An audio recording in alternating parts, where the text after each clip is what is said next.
I've been a huge fan of roller coasters for quite a long time now. However, only in the past couple of years have I gotten serious about the hobby, and during this time decided to list all the coasters I've ridden. And in this process I thought it would be fun to make a video ranking my top 25 favorite coasters. My number of credits is fairly small compared to other people I've seen at a total of 113. There are many parks I have not been to, or parks that I have been to where I have not ridden a notable coaster, and for that reason you will not see coasters such as Steel Vengeance or Skyrush on this list, despite me having been to Cedar Point and Hershey Park.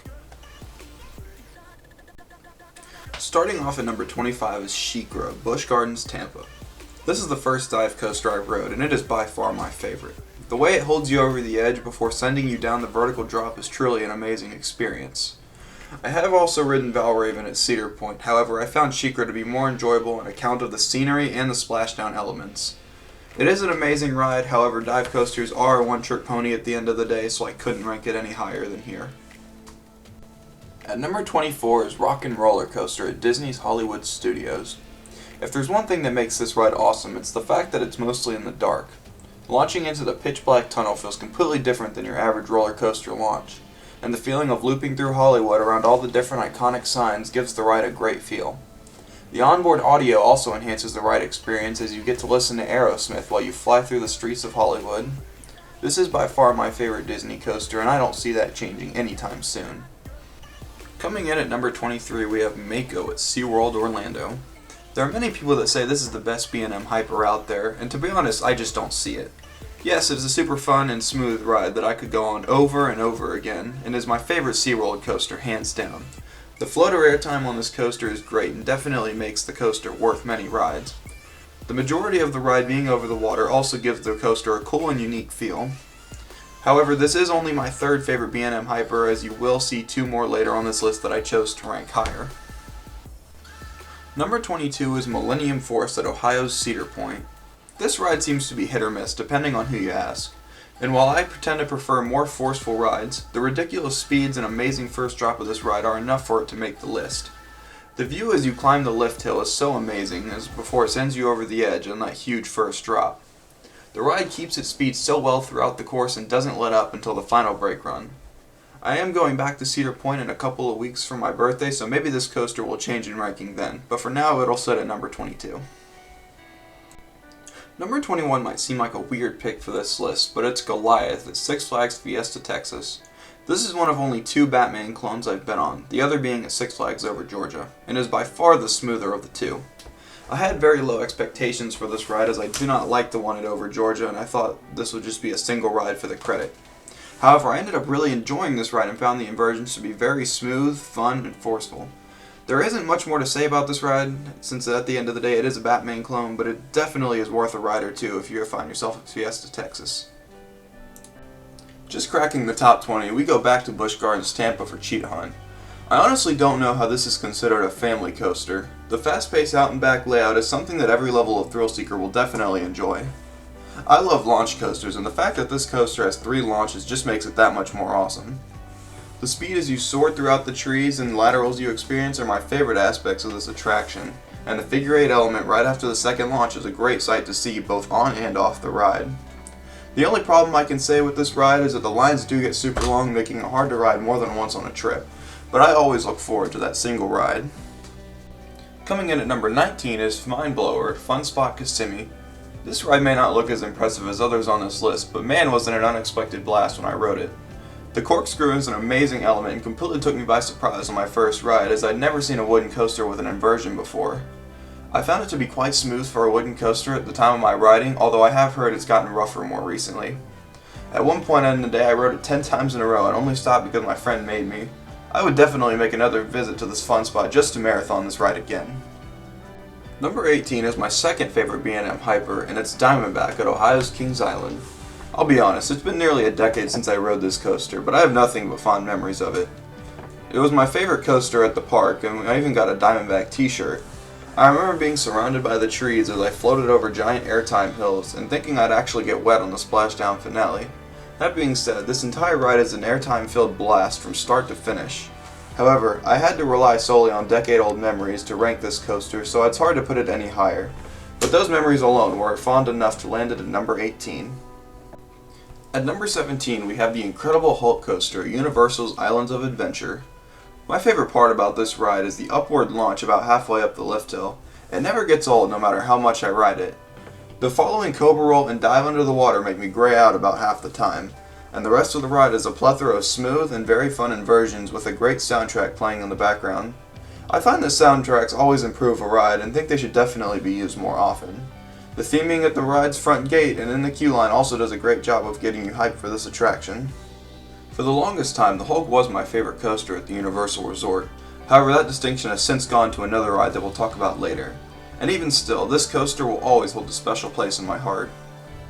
Number 16 is Thunderhead at Dollywood. Now unfortunately, I don't live next to any amusement parks, but Dollywood is probably the closest park to me, and boy is it an enjoyable park. All of the theming put into this park really enhances the experience, and it has a surprisingly fun coaster lineup, my favorite of which is Thunderhead. Unfortunately, I have not gotten to ride Lightning Rod yet since it's been closed every time I've gone so far, but I do hope to ride it very soon and rank it. But for now, the king of Dollywood for me is Thunderhead. The fact that the ride feels unsafe and like you might be thrown out of your seat at any second is pretty much the reason I find this ride to be so great. It feels super fast throughout the entire layout and has great airtime and lateral moments, all with the classic rumble of a wooden coaster. The curved first drop is always fun, as I don't see a lot of them, and I really hope Dollywood keeps maintaining this ride well, because I hope to ride this ride many more times in the future. At number 15 is Wonder Woman Golden Lasso Coaster at Six Flags Fiesta, Texas. This is the first ever RMC coaster I rode, and it was a great introduction to the manufacturer. The speed at which this ride tears through the layout is almost unreal, both riding and from watching it on the side. Seriously, it feels like you're watching it on a 2x speed like a pre-recorded lecture video for your college class. Riding in the back row is definitely the way to go, as being yanked over the edge on the first drop while sitting there is one of the most intense moments I've ever experienced on a roller coaster. On my first ever ride, I actually sat in the final brake run wondering if I really had just experienced what I just did, and it got me really excited for all the future RMCs that I ride. And considering that this is ranked last among the 4 RMCs I've ridden so far, it's easy to say they've lived up to the hype. Number 14 is Montu at Busch Gardens, Tampa. Like many other enthusiasts, Montu is easily my favorite B&M invert. The ride is so smooth and has so many great inversions that it's hard not to love. I used to not like B&M inverts at all because the headbanging I would experience was unbearable. However, I've since learned to ride them better, and this ride along with Goliath at Six Flags Fiesta, Texas have definitely changed my perspective on these inverts. Along with the ride itself being great, the scenery as you dive in and out of the trenches makes the experience that much cooler, and I definitely recommend riding on an edge seat so you can take it in better. This coaster is the definition of what an invert can be, and is definitely a great way to cap off the world-class collection at Busch Gardens. Number 13 is Copperhead Strike at Carewind. This was the coaster I chose to ride for my 100th credit, and it did not disappoint. I see a lot of complaints that the launches are pretty weak, but I personally think they make the ride all that much better. The launches are intended to give you hang time at the top of the inversions, which is something I don't see on a lot of coasters. The hang time you experience on this ride makes it unique, and for me it's a very good kind of unique. It's a thrilling sensation and really makes you feel like you're about to fall straight out of your seat. And aside from that, the rest of the ride is loaded with a bunch of super fun bank turns and airtime moments. This is a ride as a great example of what mock rides can do, and I think I made a great choice for my 100th credit. At number 12 is Twisted Cyclone at Six Flags Over Georgia. This is one of the smallest RMCs out there, but it makes such great use of its layout. The twisted first drop, reverse cobra roll, and wave turn are all amazing elements on this ride. The first drop in the back row throws you so far out of your seat you'll think the restraint is failing for a couple of seconds.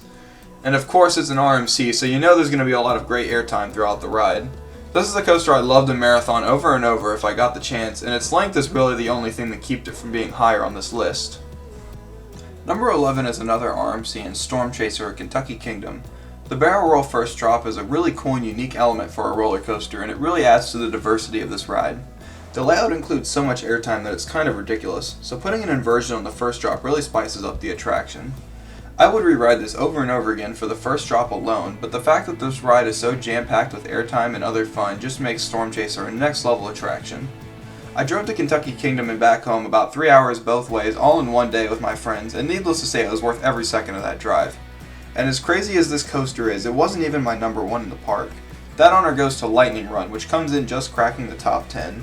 During my visit to Kentucky Kingdom, I went back and forth all day over which coaster I liked more, but at the end of the day I went with Lightning Run.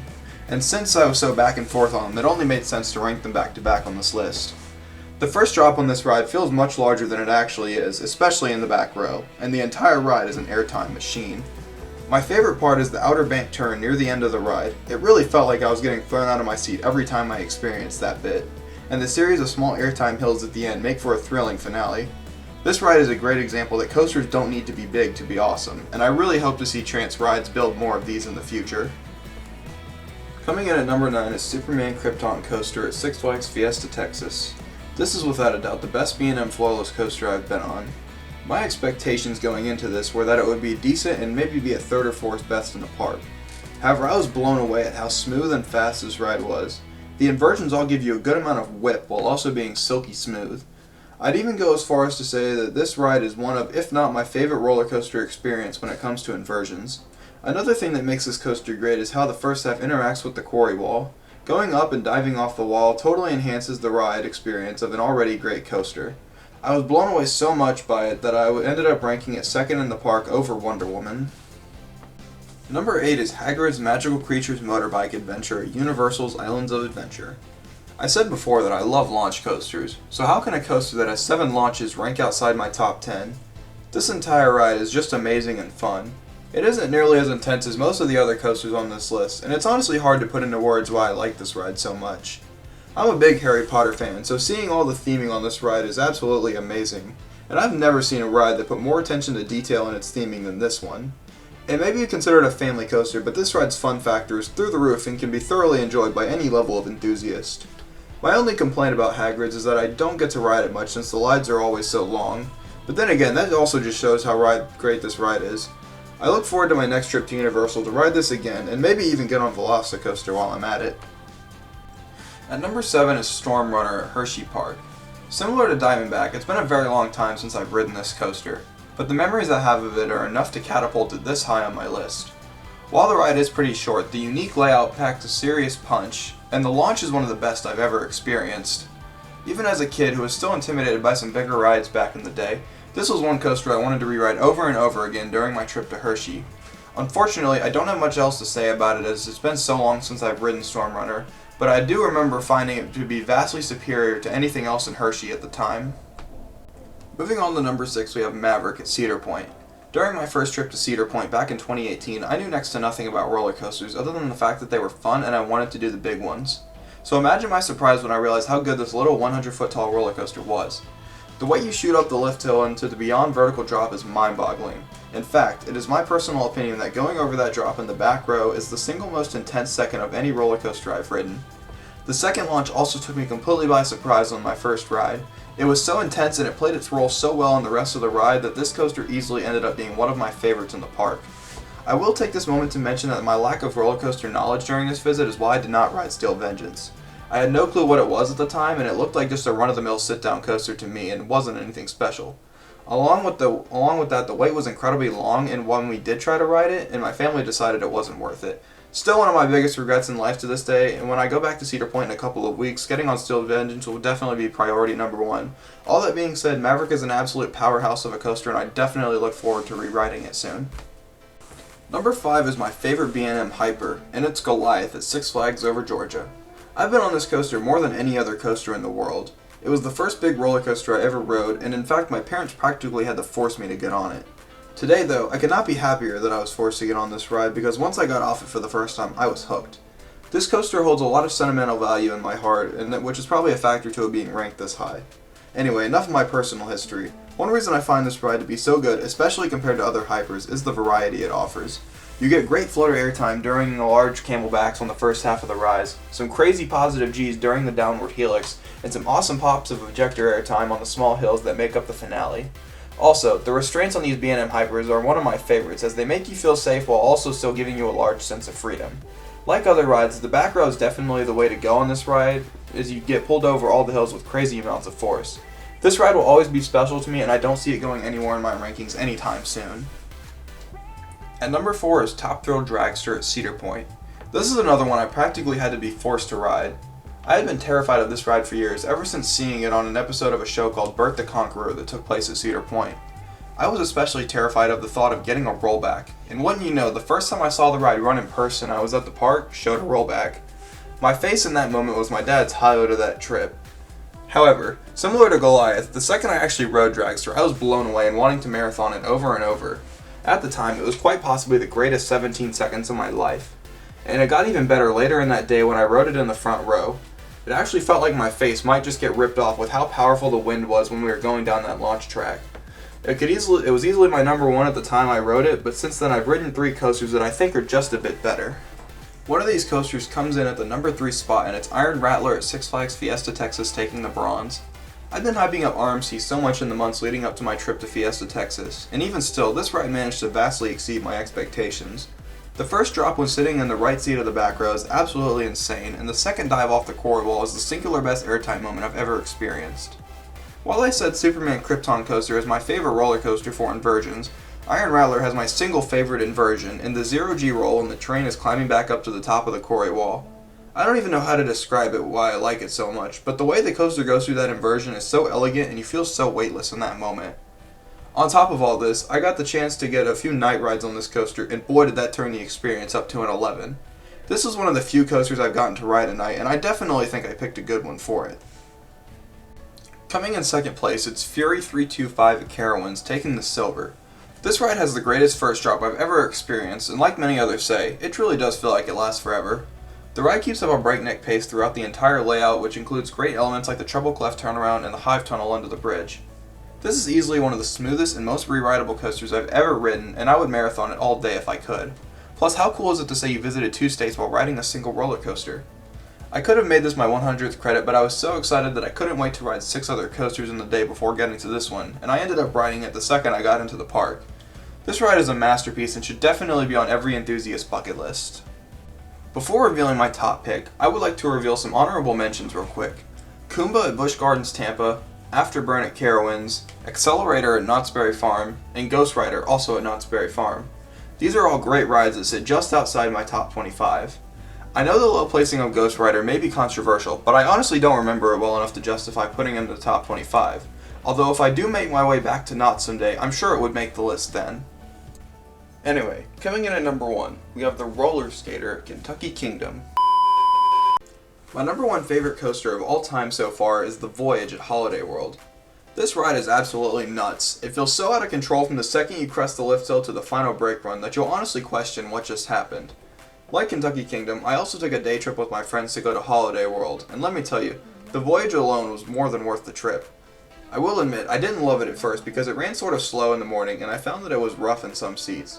However, after some experimentation, I found out that if you sit in the odd number rows, aka the front of each individual car, this ride is absolutely astonishing. The Voyage just feels so much faster than it actually is, and on top of that, it is such a long ride. Near the end of the day, during our trip to Holiday World, my friends and I got to marathon this coaster right up until the park closed, and were even on the last train of the day. It was during the first ride of that marathon that I realized how amazing this ride is. And to top it all off, the final ride of the day, during sunset, was my favorite moment of the summer of 2021.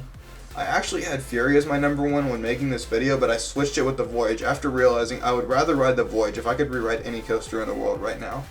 That being said, the Voyage is an absolute masterpiece of a coaster, and I'm glad Holiday World maintains it as well as they do. It'll take a lot to knock it off the throne as my number 1. If you made it this far, thanks for watching, and I hope you enjoyed my list. I just wanted to make this video for fun, and I had a great time doing so. Feel free to let me know what you think of my list and tell me what your favorite coaster is. I'm always interested in starting a conversation. I hope you have a great rest of your day, and ride on, coaster nerds.